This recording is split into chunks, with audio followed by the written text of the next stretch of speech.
Increased Hailey research material. Yup, they did it again. Rewards available at each clear time in Invasion Dungeons. Big news if you're looking to get Hailey on your roster. The First Descendant team just released hotfix 1.11. The last patch happened over the weekend, increasing the drop rate of Hailey's components. Well, the devs are at it again, and they increased the drop rates even further, but this time in the Invadeds. And a whole lot more bonuses. We have a lot to cover. Let's get into it.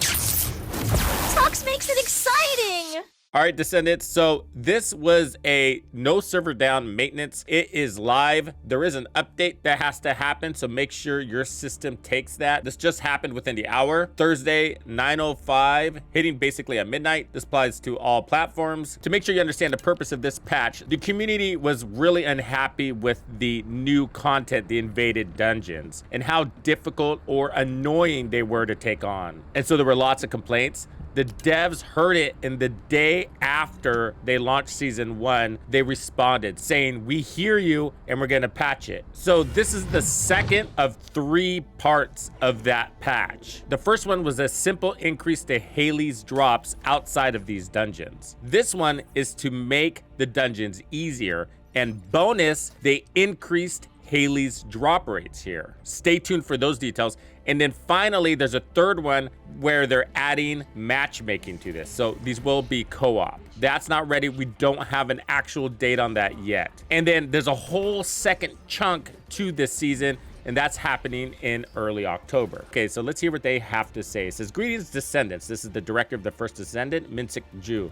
Based on community feedback and data, the dev team has analyzed the success rate of the invasion dungeons and adjusted the difficulty of puzzles and battles against named bosses. Although not yet included in the 1.1 update, that's this one, we are also working on adding matchmaking to the invasion dungeons. We are committed to improving this feature so that you can enjoy invasion dungeons with your party as soon as possible." Some people are enjoying these solo, but to diversify the content that we have, matchmaking is imperative. We have also increased the amount of rewards of Hailey's research materials that can be obtained in the invasion dungeons. In the 1.10b update, we improved the drop rate of Hailey's research materials as infiltration operation rewards. So that was the last patch. But based on continuing community feedback about how difficult the farming is, we have adjusted the rewards for clearing invasion dungeons. So now 12 to 20 research materials can be received daily. That's just through these. That's just through the invadeds, depending on the trophy earned.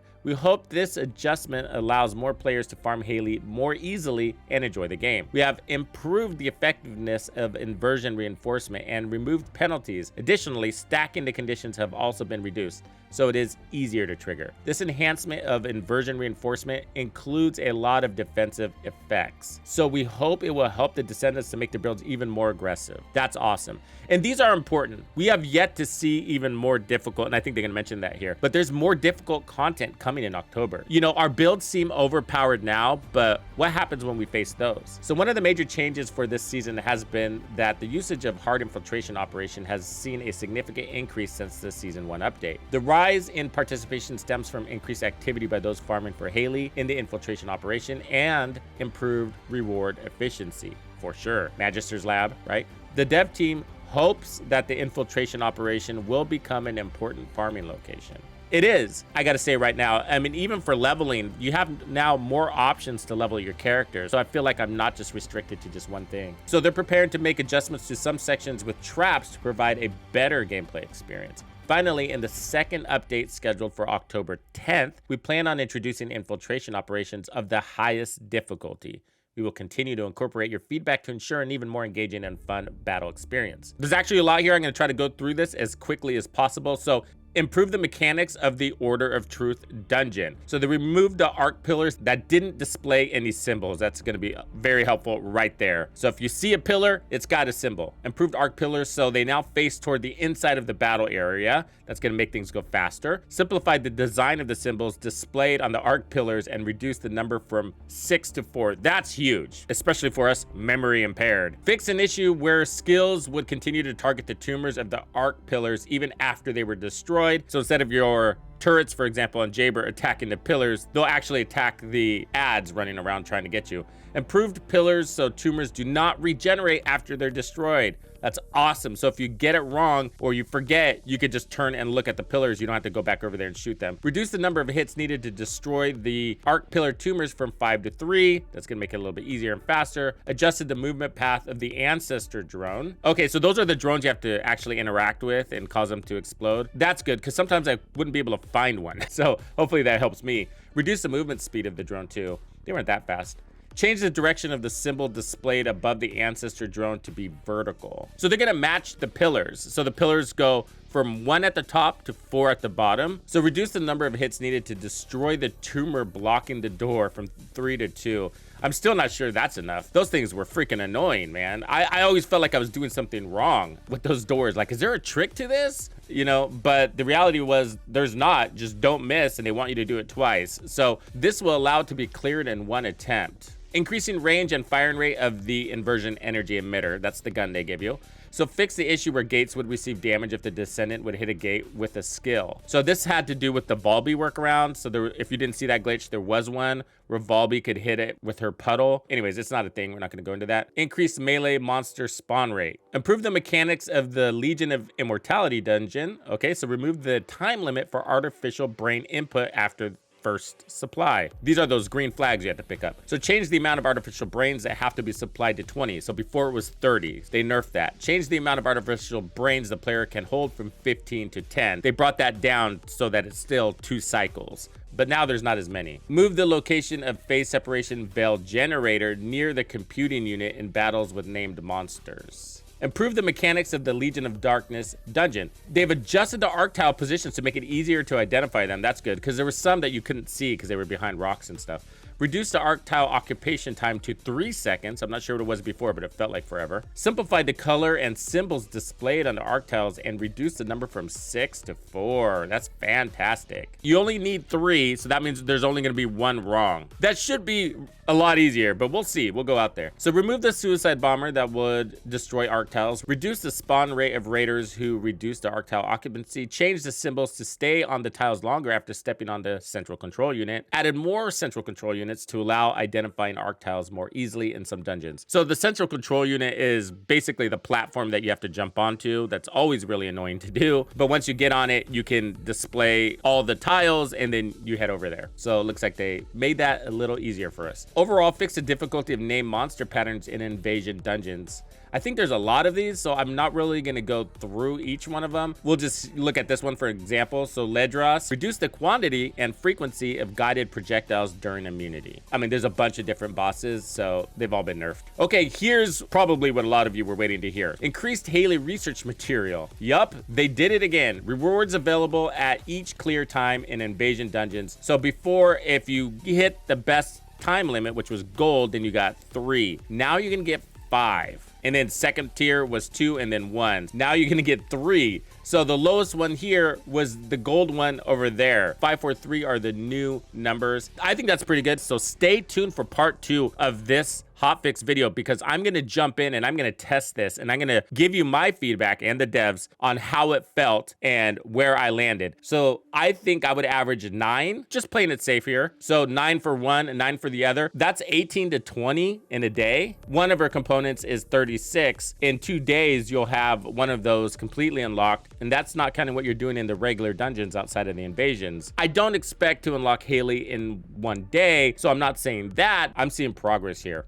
They've improved the reinforcement skill effects. This is a new feature in the game. How it works is every season they're gonna refresh the set, so it's gonna be different. At the end of the season, you will lose all of these and you will work towards something else. They're pretty easy to unlock just by doing certain tasks in each zone. You're gonna get them. And so you'll see the menu down here. I've completed 7 out of 10 tasks. They're pretty specific things, and you earn Ironheart particles. Once you earn those particles, you get points that you can spend into this system. And you pick the ones that you want, but as soon as you have I believe it's 3 of these unlocked. Then you get the superpower that always stays unlocked. And then you can customize which features you have on your character, and you can change them whenever you feel like it. The goal is to at least unlock all of your, I'm just calling them superpowers, but your abilities that stay there. So before there was a buff, but there was also a slightly nerf that came with that buff. I didn't really see the point of that. I'm sure it was some sort of control system to keep us from being overpowered, but it still seemed pointless because they were small units of change. If we just look at this one, they buffed this. So when defeating an enemy, it grants biodensity, and that increases our max HP by 9.5% for 30 seconds up to 5 stacks. So they completely removed the debuff and gave us an increase to our HP. They doubled it. It says 4.7 with a defense of -0.9, and now we have 9.5. That's a really good buff. So I'm not going to go through each one of these. I will put out a separate video focusing on that because, as you can see, there are a lot of details here. I haven't been focusing on the inversion reinforcement, and I've been waiting to make a guide on it until they put out this patch because I knew it was coming. Okay, stay tuned for that video. Make sure you are subscribed, notifications on, all that good stuff. So more fixes. So shield increase of overwhelming shield, this is a mod, has been increased to 26.8% of max HP. I'm not sure anybody's using it. HP increase of overwhelming HP has been increased to 20%. Still not sure that's significant enough. Decreased defensive HP of Pyromaniac, standard and hard. Wow. Also increased HP and shield of the hummingbirds, which appear in Executioner and Pyromaniac intercept battles. So his little ads. So they made Pyromaniac easier to kill. I don't think he was that hard. If anything, they should add more weak points when he goes immune. So kill score for defeating monsters in certain hard infiltration operations has been increased. They just increased that. That's related to these ones. So Kingston, there's Magister's Lab, Sterile Land, Unknown Laboratory, and Fortress Quarantine Zone.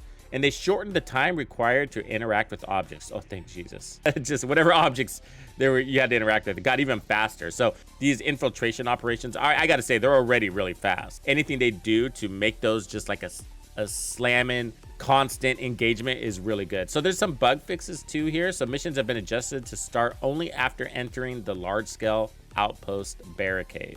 Fix an issue where incorrect text prompts were displayed. Descendants, ooh. Fix an issue where reference distance is incorrectly displayed to be seemed it is affected by skill effect range, related stats in the skill info screen of Hailey's safe strategic retreat. That's kind of confusing words there, but for the most part, she's got a distance buff and debuff, which is 25 meters. So if you're over that distance, you're going to get a slight increase to her damage. If you're under that distance, you're actually going to get a debuff to her damage. It's one of the ways to control Hailey's mechanics. So fix abnormal slipping that happened when Hailey used the Zenith skill after a sub attack utilizing grappling hook. Modules. So fix an issue where summoning a turret within Jaber's turret zone with a module affecting skill effect range equipped. So the turret zone would not expand as much as it should due to the range module. So yeah, sometimes this happened. For me, it was mostly on the healing one. So I would drop it and the range was smaller or normal, and I have like max range on it. So I'd have to break it down and redeploy it, and then it would be full again. Didn't happen all the time, but sometimes. So they fixed that.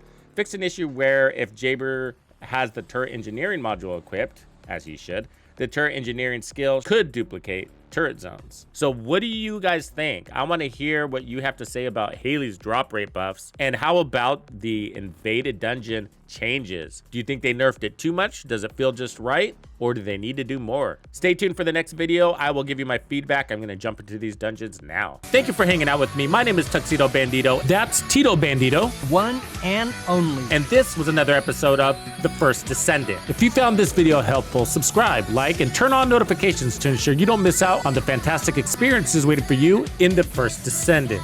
And if you like videos like this, check out the one I have recommended for you right here. If you have anything you want to see covered, be sure to let me know in the comments below. And thank you to all the channel members and donors who make everything possible. Tux Nation wouldn't be without you. When you buy or download anything for The First Descendant, be sure to use Tux's creator code to support the channel. Easy peasy.